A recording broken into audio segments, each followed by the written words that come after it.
قسمت کا لکھا ہوا شخص کو ملتا ہے، یہ بات ہے مجھے اور آپ کو وہی مل رہا ہے جو ہماری قسمت میں لکھا ہے، اس سے ایک حبہ بھی ایک دانہ بھی کم نہیں ملے گا اور ایک زیادہ نہیں ملے گا۔ صحیح حدیث ہے، بخاری کی دیگر کتب حدیث میں موجود ہے، جب بچہ شکم مادر میں 120 دن کا ہوتا ہے تو 4 ماہ کا جب بچہ شکم مادر میں ہوتا ہے تو اس کی روح پھونکی جاتی ہے، تو فرشتہ آ کے اس کی عمر بھی لکھ جاتا ہے، اس کا شقی و سعید ہونا بھی لکھ جاتا ہے، اور اس کا رزق بھی لکھ جاتا ہے۔ تو رزق جو لکھا گیا وہ ہمیں ملے گا، اور جب جب ملنا ہے تب تب ملے گا، جو لکھا گیا ہے وہ بہر صورت ہمیں حاصل ہوگا۔ اب وہ جو ہماری قسمت کا رزق ہے اس کے حصول کا ذریعہ کیا ہے؟ بذریعہ حلال ملتا ہے یا اس کے ذرائع حصول کے وہ حرام ہے؟ تو یہ اللہ کے ذکر کو چھوڑنے کی سزا یہ ہے کہ ملا وہی جو قسمت کا تھا، لیکن دولت عثمان نہ ملی، دولت قارون ملی۔ لکھا جو تھا مقسوم تھا ملا وہی، ایک دانہ بھی زیادہ نہیں ملا اور ایک دانہ بھی کم نہیں ملا، لیکن اس کی سزا کاٹنی پڑے گی اس لیے کہ حصول کے ذرائع حرام۔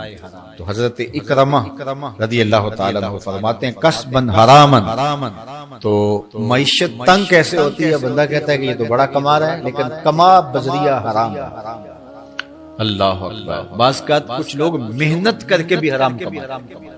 ہم نے دیکھا کہ اس گرمی میں جو لوگ مزدوری کرتے ہیں اور بالخصوص لوہے کی بھٹی پہ جو کام کرنے والے ہیں، کتنا سخت کام ہے، لیکن وہاں بھی جو ہے وہ چاہے 15-20 منٹ جو ہے وہ خیانت کر کے اپنے اس رزق کو حرام بنا لیں اور ناجائز کر لیں، اتنی مشقت کے باوجود بھی کیتی کتری پئی کو محمد پھر سکہ بنے سردار۔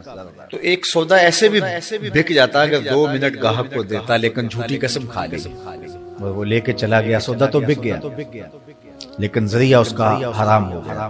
یہ ذرا دیکھیے، جھوٹی قسم کھانے والے کو اللہ نظر رحمت سے اتنی بڑی سزا ہے، اور نہ بکتا کوئی اور آ کے لے جاتا۔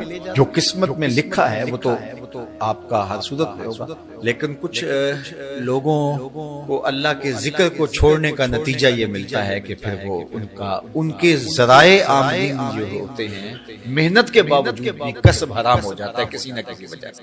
کئی لوگ دودھ اکٹھا کرتے رہتے ہیں، آخر میں ایک قطرہ پیشاب کا ڈال دیتے ہیں۔ سادہ مثال آپ کے سامنے، کتنی محنت سے وہ کیا تھا، تو اپنی ساری محنت کو ضائع کر دیتے اور حرام کا ٹانکا لگا دیتے، ایک قطرے سے وہ سارا ضائع کر بیٹھے۔ تو یہ اللہ کے ذکر سے منہ موڑنے کا نتیجہ ہے۔ جب تمہارے دل اللہ کی یاد سے خالی ہو جائیں گے، تمہاری زندگیوں میں قرآن نہیں ہوگا، تمہاری زندگیوں کے اندر اسلام کے اجالے نہیں ہوں گے، تو پھر نتیجہ کیا ہوگا کہ معیشت دنک کیا ہے؟ کسبن حرام۔